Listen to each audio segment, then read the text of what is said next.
Hey friends, it's me, I'm Henry. BrainStormAcres, I'm out in the utility building again, and the reason why is I've got a water leak. I know this has been going on a lot, but time to change one more thing. I'm going to put the camera down low so you can see a little bit about what's going on right now, and then I'll move it again and show you more detail. So let's get started.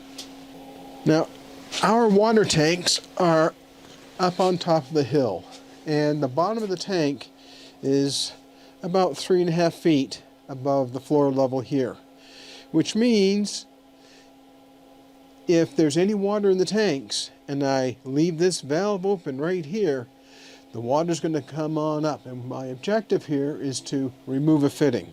So first step, I need to close the source valve here. I'm just going to use a small pipe wrench that I've opened up. You do want to make sure that you put even pressure on both of these tabs, because it's easy to break this plastic. If I'd really thought about it when I was doing this originally, I would have used a brass valve in here instead. But I didn't, so it's too late to change right now. So right now I'm going to continue the way it is. Now I just got the water source connected and turned off. So now is to move the camera up so you can see more things. Well, I have another valve up here that I want to turn off. This unit right here is a filter that goes right before our pressure tank. There's a pressure tank that holds about 50 gallons worth of water, and there's a check valve in here, but I don't want any water that might be leaking past that check valve to backflow, because I need to take off this fitting right up here. So I'm going to turn off another valve. Oh, I have a tool that I've made specifically to do this. It's just a piece of PVC pipe. Actually, this is ABS pipe with 2 slots cut in it.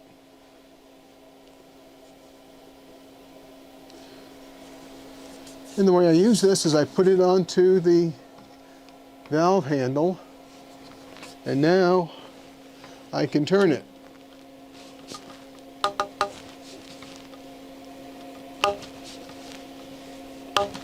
As you can tell, it's a little hard to turn. That's because the valve is about 18 years old, 19 years old. And even though it's been greased up a little bit, it's getting tough to turn. Water goes through and it moves some of the lubricant out, and that just makes it a little bit of a mess. Now, I'm going to get wet. I'll tell you that right now. There's water in the pump, there's water in this line, there's water in that line. It's just going to get a little damp. And the reason why I need to make sure I get this done now is I have a little catch pan. If you heard, you just heard water going into the bucket I put down below, and that little bit of a leak is coming from this fitting right here. Doesn't leak a lot, it just leaks a little bit.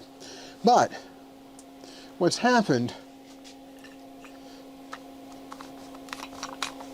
is this union right up here screws onto a pipe.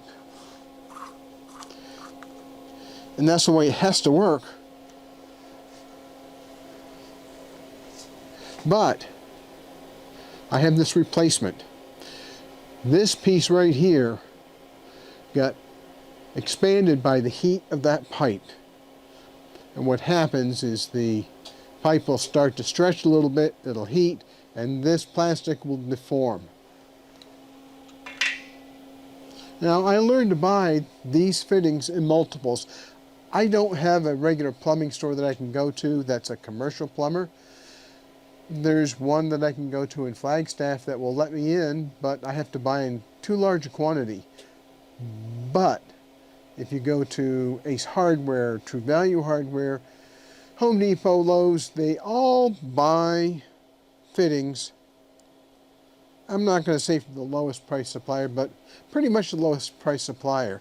And they don't maintain standards between one brand and the other. Now, the threads here that screw onto that piece of pipe are standard.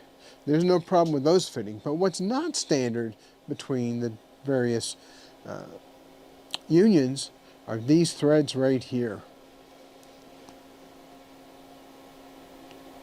Those threads will be a different pitch, maybe, or a different shape, maybe, even maybe a different size, which means they aren't necessarily interchangeable. So what I do is always buy at least one extra, so in case something goes wrong, I don't have to cut everything apart, because in order to fix this problem, if I didn't have this part, I'd be cutting that piece of piping apart, which means there's no room to cut this pipe back, which means I have to cut the pipe all the way back here, which means I have to cut the pipe back here, which means I have to cut the pipe back here, which means I have to replace a lot of piping and a lot of valves and fittings, so I don't want to do that. So having this piece will save me time, believe it or not. Well, it's time to get wet.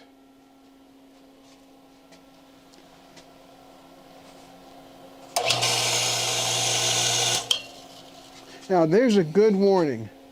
As soon as I started loosening this union right here, the pump turned on. I've just turned it off so it won't run trying to pump water into this area. So I've turned that off. I'm going to disconnect this fitting right here. And I'm going to try to stay out of the way of the water because, as I mentioned, it's going to leak.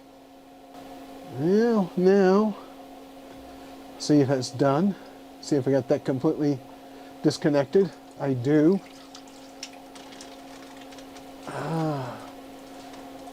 Now, fortunately, I did turn the pump off before there's pressure built up in this little piece of pipe, because if I hadn't, it'd have been spraying all over the place. Now I need to remove this piece of fitting right here from the pipe. I'm going to need to use some pump pliers for that. One of my favorite plumbing tools, slip job pump pliers. It takes a little while to unscrew this. It's not too bad. It's an ordinary pipe fitting, so it just takes several turns to pull it off. I'll see if it's loose enough for me to do it by hand now. Not quite.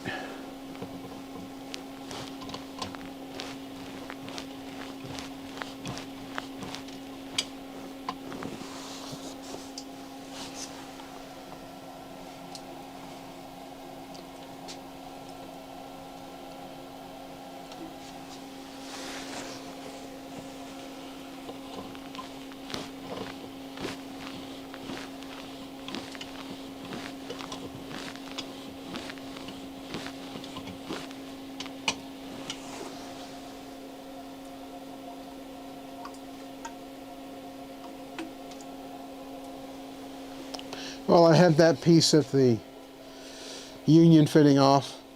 Well, let's take a quick look at it.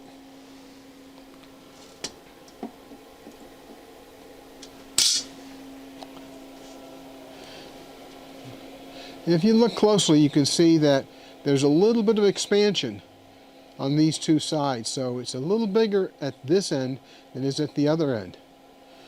And that's not good. That really messes up the seal with the pipe that's already up there. What I need to do now is clean those threads again, put some pipe tape on it, and then some pipe dope so I can seal it up.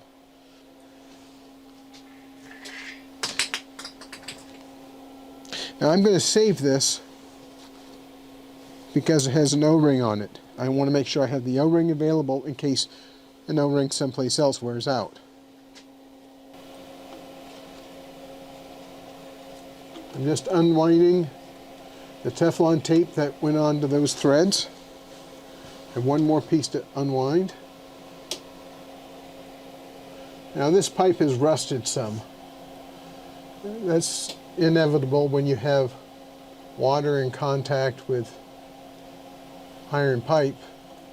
You hope it doesn't do too much, but it will get rust. And I'm going to need to replace this pipe nipple here. This is a 4 or 5 inch pipe nipple. But one of the problems you have when you have an old piece of equipment, this pump is not real new, and the pipe nipple goes into the pump as it has to, and that's fine. But one of the issues you have to be concerned about is when you're pulling something like this apart, it's possible to crack or break this cast iron housing on this pump, which ruins a perfectly good $400 pump. I don't want to do that.